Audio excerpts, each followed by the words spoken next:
Good afternoon, everyone. It's a pleasure to be able to introduce to everyone who hasn't met her our keynote speaker for today. And I have to tell you, first of all, that it was really a pleasure to be able to just call on the phone, tell her what we were about, and they said, yes, she will be here. Ms. Smith is a registered nurse for over 35 years. She has her MBA, BSN, and RN, which means that she is a registered nurse. She's combined her love for nursing, high standards for healthcare professionalism, and a deep spiritual faith to create the first and only African-American owned, fully accredited vocational career college in California, licensed to teach vocational nursing and other allied healthcare programs. Her institution has been recognized as an outstanding business by numerous agencies. Ms. Smith has been featured in Essence magazine. She's a contributor to the book Creating Value Through People, Discussions with Talent Leaders, and she's the author of Love Letters to the Lord, released in June 2010. She was recently recognized by Los Angeles City Councilman Bernard Parks with a proclamation, and she's been featured in a documentary, Profiles in Courage, and she was recognized by the Hollywood Black Film Festival. Please give a warm, standing welcome to our keynote speaker, Linda Smith.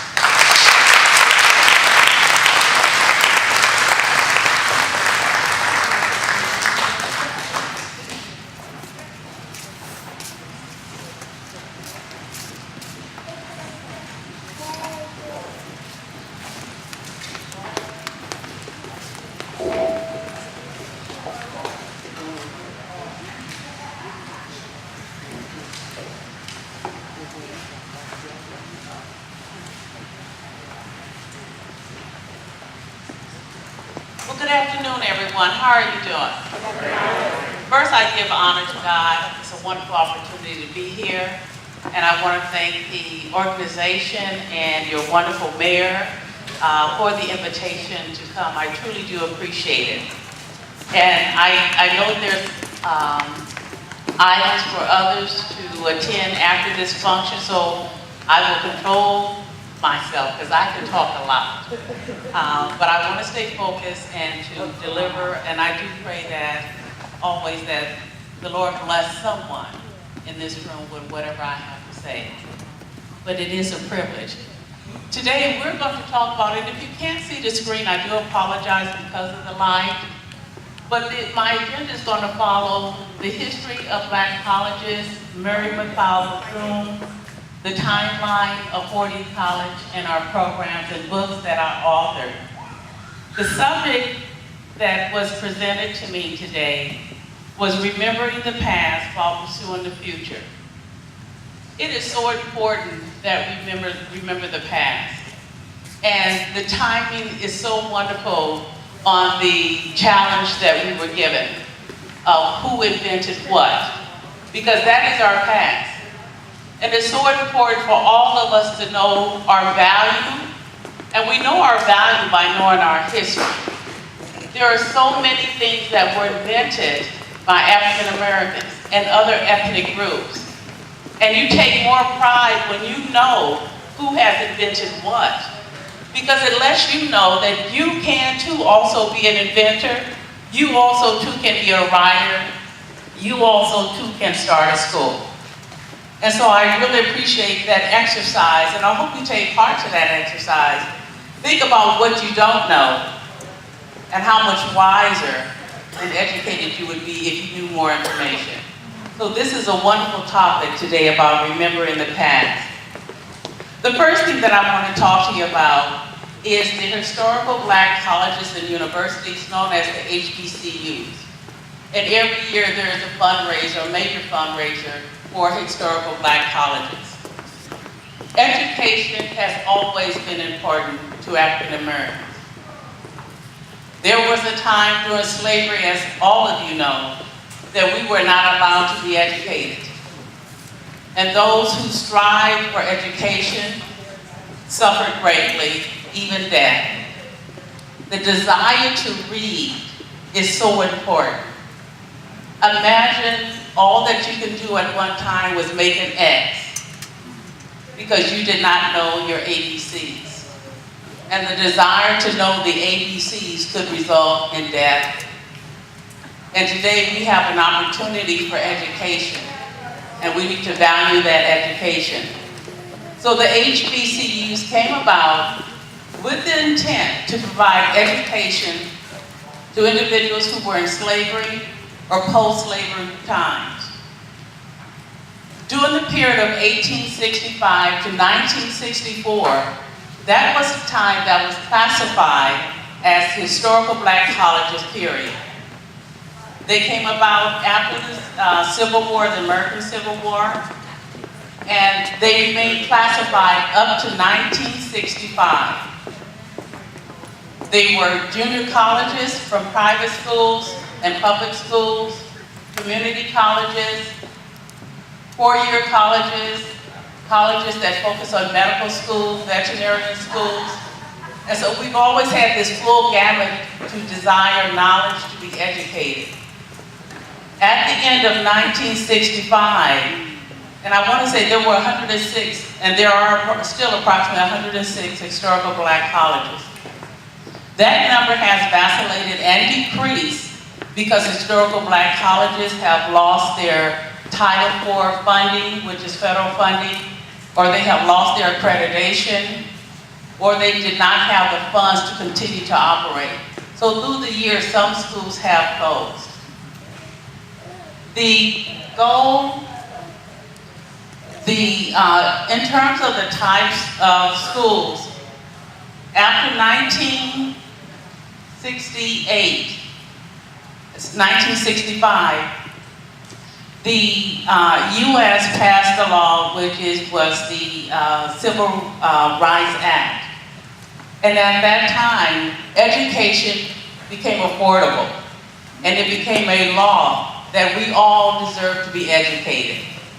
Therefore, the historical black colleges period, that time period ended. And so in 1968 was a time that those who were in my age group, that's when busing became about. And so we transferred into another series in our life or in our journey because now social activity had taken place. A new law had come into existence stating that we all had a right to be educated. Everyone in this room. So the time period for historical black colleges ended in 1965. Following that period, or before that period, one woman that was extremely important was Mary McLeod Bethune. Mary McLeod Bethune, in 1904, established a school. And it's a very long name. It was the Daytona Educational and Institutional Training School for Negro girls. Dr. Bethune understood the importance of education. She said when her mother sent her away to school and she learned to read, she realized the world opened up to her.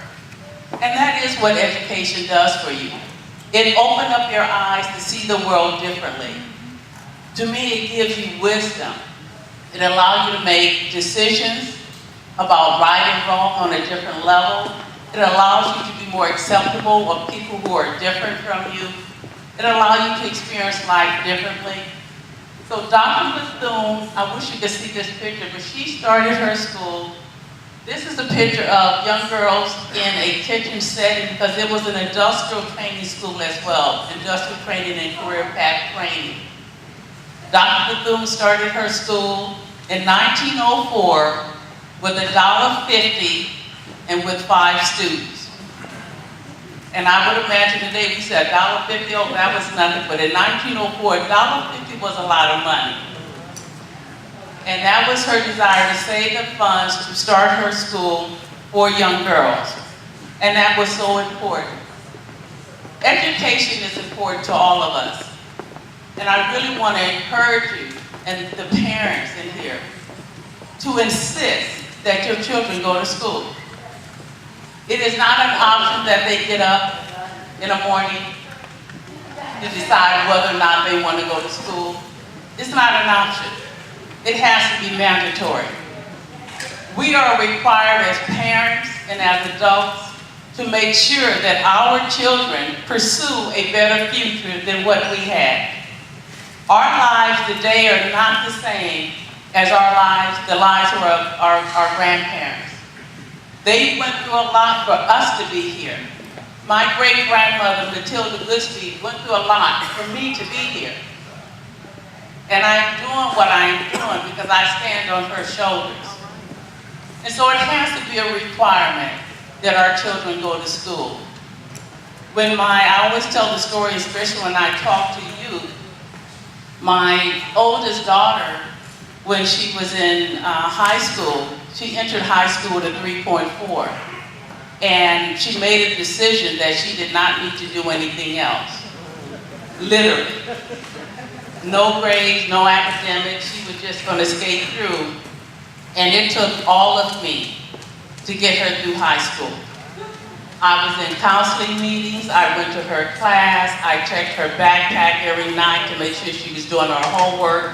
There was times I had to take her homework to school and turn it in for her. I was determined this girl was going to make it.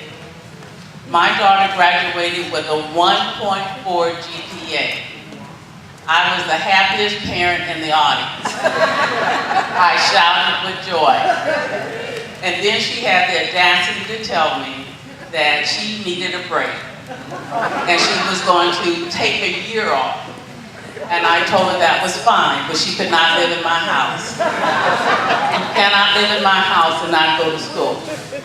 You cannot live in my house while I get up and go to work and you're still in the bed. It was not an option. And so she enrolled into the CNA program I had at that time, spent half of her time with her grandmother, found her passion for education again. She graduated with her CNA, went back to school and got her LVN and graduated from Azusa Pacific. That's right. She continued and went to Loma Linda University and got her Bachelor's of Science in Nursing. She continued and she graduated from USC with a Master's in Nursing, and she's now a nurse anesthesiologist at USC Medical Center. So when you go into surgery, she could be the one there with you, making sure you wake up. And I say that because I want to encourage you as parents, don't give up hope. I want to encourage the students to know that you can make it. It can be a struggle, but you need to know that you can make it. Dr. Bethune set that path of letting these young girls know in 1904 what we know today, that you can make it if you try. And we're grateful for that.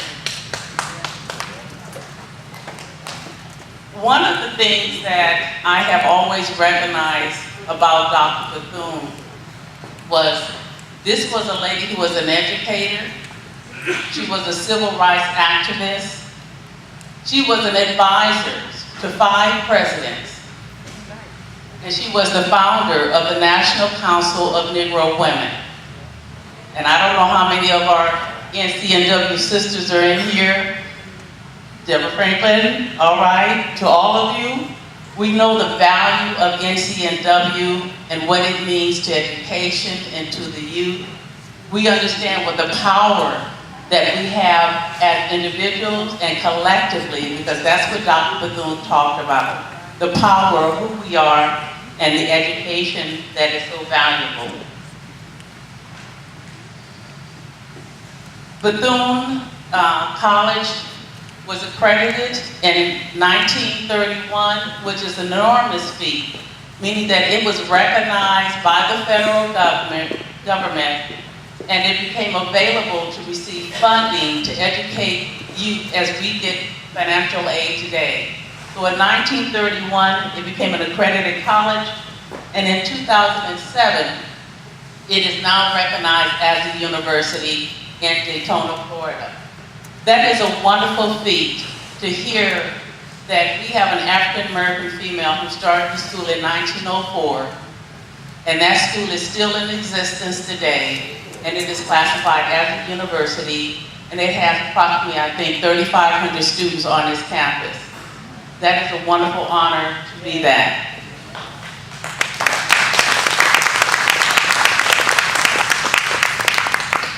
In pursuing the future, I went through a very difficult period in my life. The outcome of that was a prayer that I submitted to the Lord, asking that He first and foremost give me a foundation where I could stand and say, through God, all things are possible. I asked that He allow me to make a difference in someone's life using my skills as a nurse. And on July 31st, 1991, at 1:05 a.m., I was called by name. And I rose and I had a conversation with the Lord. And with pen and pen, I began to write what was given to me. The Lord gave me the name of my school, which is 4D College. The 4D stands for you must have the desire to achieve. You must have determination to follow through the process. You must have drive, that energy level needed to be consistent. And if you do those things, you will have deliverance, and that's reaching your goals for success. Those 4Ds can apply to any facet in your life. If you desire something bad enough and you stay focused, you will reach the outcome. But the outcome of 4D has been an unwavering faith that I have had in God. There is no way I could have started 4D College without believing and knowing that the Lord was with me and that He made a covenant with me, that as long as I stood and did what He had assigned me to do, that He would be with me. I believe it today as much as I did on July 31st, 1991. And the results is that I have an institution. And 4D College today is still the only African American owned college established by an individual in the state of California. And I was doing research trying to find what has happened since 1965. And I could not find another individual who have established a fully accredited, recognized by the Department of Education, an institution to provide education and training. And so it is a feat to be honored and to be recognized. And I hope you understand the energy, and you may not because it's been grueling, for 22 years to maintain 4D College. But it absolutely was a call from the Lord to serve and to help others. I established 4D College in 1992 with 2 students. And I told people literally with no money. And I really had none. I had a belief that the Lord had talked to me. I had a belief that He said, Linda, I will give you what you need, just believe in me. And I set out with that. I would go and knock on doors and ask individuals for items that I needed. I went to hospitals and I told them, listen, I'm starting a school. I need a bed and I need some sheets. And they looked at me like I was crazy. Some people wouldn't even talk to me, and I'd get up and I'd get dressed and I'd go to their office and I said, I just called you. And he said, didn't I just say I didn't want to see you? I said, yeah, but I still need to talk to you. This is what I need. That's what I was about. I would walk up and down Foothill in the city of Claremont and lay my hands on the building. I said, Lord, if this building is for me, I claim it in your name. If not, I'll keep going. Because I knew it was there.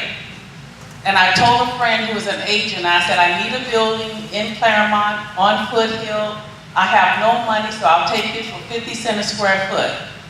He came back in 2 weeks.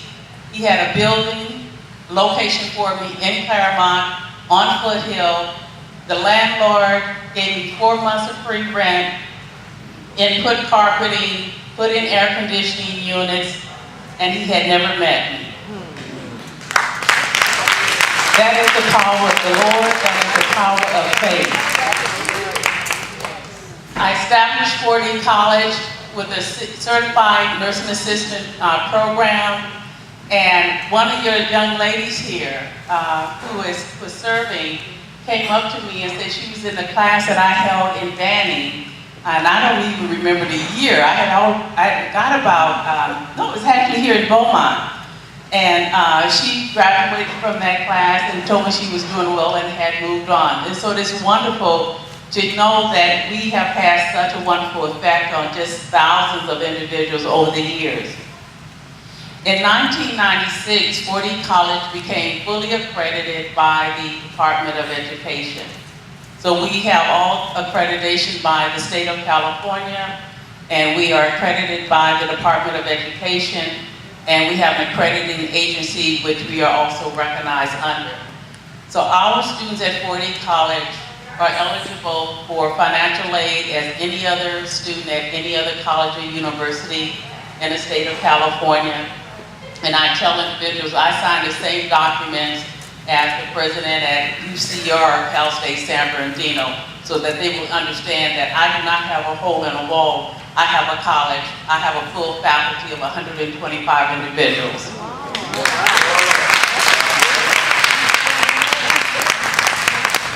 In 2000, we moved to our current campus in Colton.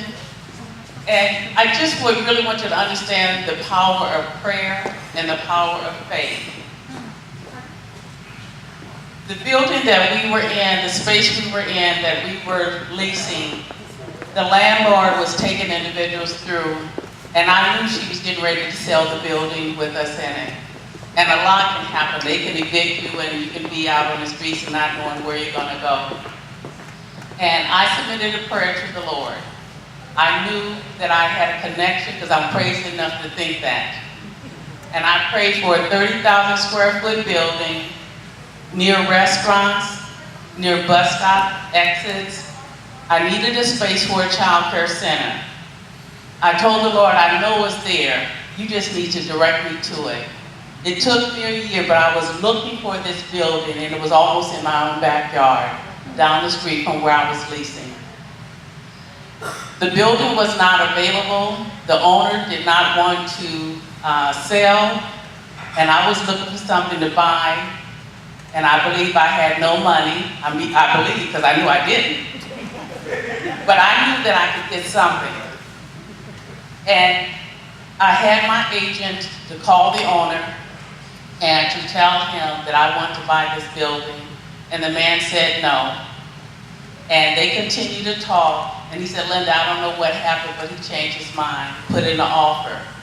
And I said, Lord, I don't have any money, so I'm going to put in this offer for this building. And I put in the offer, and he rejected it, because it was ridiculous what I asked for. And he came back with what he wanted. I gave him another offer, and he accepted. And I went to the bank, and I knew what the banks needed. I knew all the financial documents the bank would need, and I prepared all these documents, and I kid you not, I sat in my car, and I put my hand on the documents, and I said, Lord, let him see only what he needs to see. Because I knew the numbers in those documents, he would laugh me out the bank. And I went into this gentleman's office, the vice president of a bank, and he looked at my documents, and he said, Linda, we can do this. And I had the biggest smile on my face. I almost fell out the chair. And he said, you know, you're going to need to come up and have $200,000 to make this deal work. And I said, okay, no problem, no problem. And in my head, I was saying, the Lord is my banker. And my banker has endless funds. The Lord is my banker. My banker has endless funds. Oh yes, I can do it, I can do it. 4 months later, the gentleman called me and said, you know, we're having a little trouble, but it's not on your end, but we're going to take care of this. A week or so later, I was at the God's Women Conference, and I worked the ministry booth on selling tapes, and I decided to go in and listen to the speaker. It was Beatrice Gardner. She stopped in the middle of her ministry and pointed to me and said, you in the back row with salt and pepper hair, you ladies know what's going on, in the white suit. And I was the only one in 1,500 women with salt and pepper hair and the white suit in the back of the room. And I began to walk down the aisle towards her. And she said, stop, the Lord has a word for you. You have been a true and faithful servant.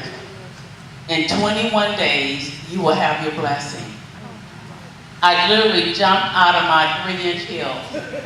the audience went crazy, and people were asking me, Linda, what's going to happen on 21 days? I had no idea what the 21st day was. I didn't even know the date of that day. And I went to a calendar and I was counting, and I still didn't know. On the 21st day, which was April 24th, I received a call from the bank that they had approved the loan for $1.6 million. And I went into their office, and my husband and I signed, and I realized that's faith. That's the miracle of God. I have done nothing unusual other than stand firm on faith. The word tells us without faith, we can't accomplish anything. And I do understand that individuals go to church every day and they talk about faith, but when you can't remove yourself out of the equation and you keep blocking God's blessings on you, you lack the all-power of faith. I simply had to move myself out of the equation, and I continue to do that each and every day. I am amazed at what God has done for me, because I have been obedient and faithful to believe in who He is and the power that He has. What Dr. Bethune did was all based on faith. The power that she had in her to educate you, because she understood the value of education for the future. The work that I have done has been a desire to make a difference in someone's life. It was so important to me because I understood the challenges that African American girls had in going to school to become nurses, even in 1975. I was the only African American in my class. And at that time, they were only accepting one of us at a time at any college. And I wanted to create a pathway that young girls could come to school, and I could train you to be the best nursing assistant than anybody, because I knew my stuff. And I would give you a firm foundation so that you could go on and pursue your education to become an LVN. And then I decided to work very hard to establish my own LVN program, because I knew girls were still having a hard time getting into school. And that has been my passion, of creating a pathway for young girls to come into school. And I did have a focus on African American girls because I know the challenges that they have had and continue to have to go into school. I want them to know that they are competent and gifted and capable of learning. And I also know that when we are in a position to educate our own, we can change the tide on health care. I taught my children, my husband, my in-laws about health care issues. And if there were thousands of Lindas, look what would change in our health care scenarios. It's all based on education. And that is why education is so important for all of us in here. That is why you must insist that your children go to school and become educated in a craft, so that they can not only support themselves, but they lay a better foundation for the future for their children to come. We all must leave a legacy for the next generation.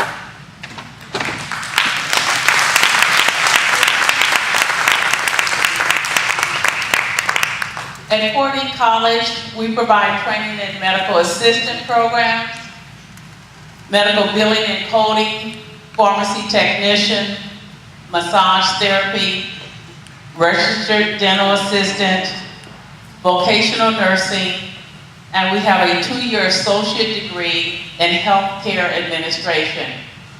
And we are diligently, pray for them, working on an RN program.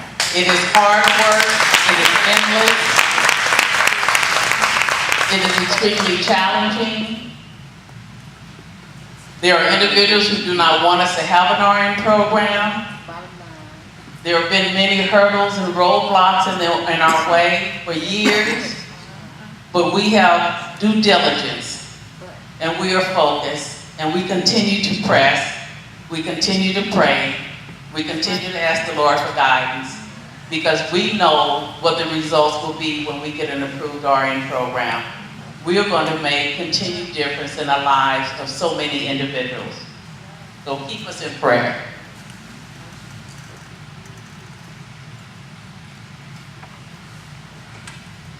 The last thing that I really have had the honor to do is to author books.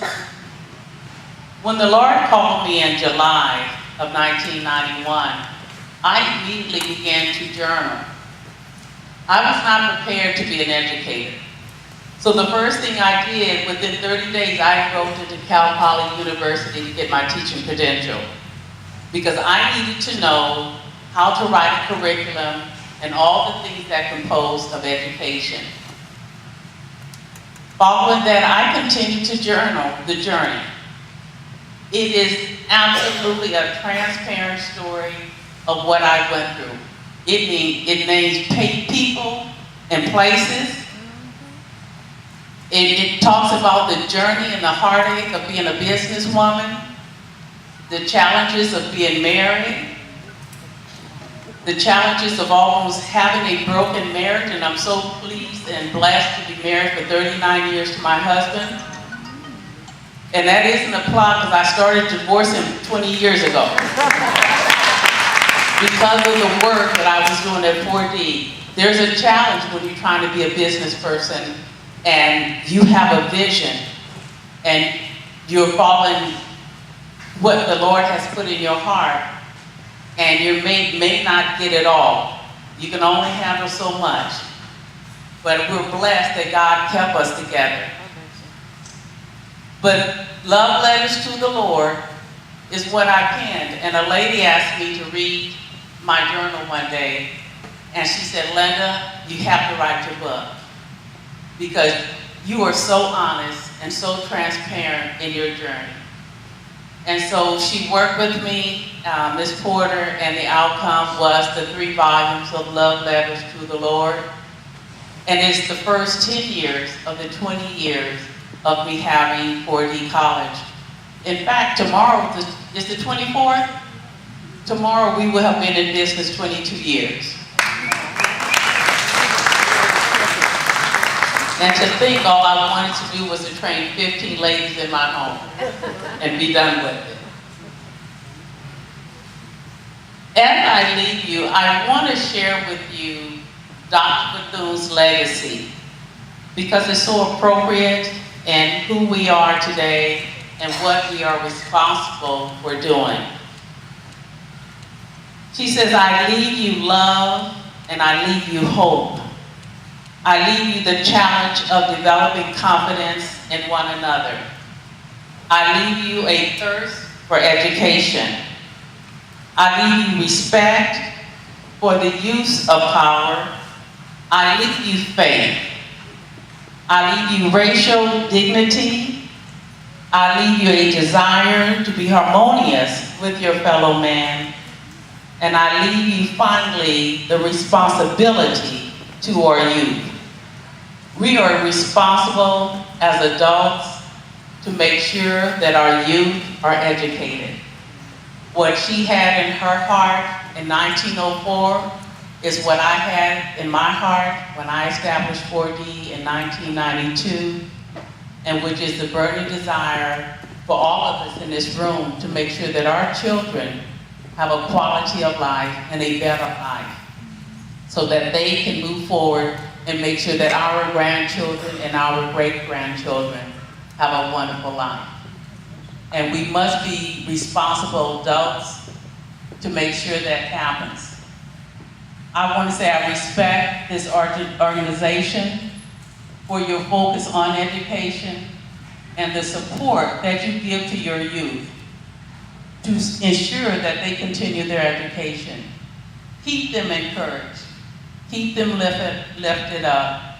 And I know that you will be absolutely proud of them. Ladies and gentlemen, thank you so much.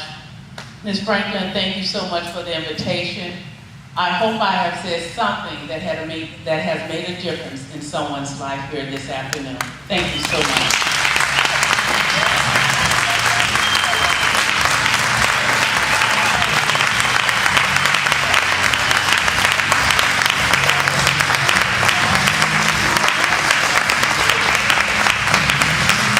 Come on, let's give her a man and God.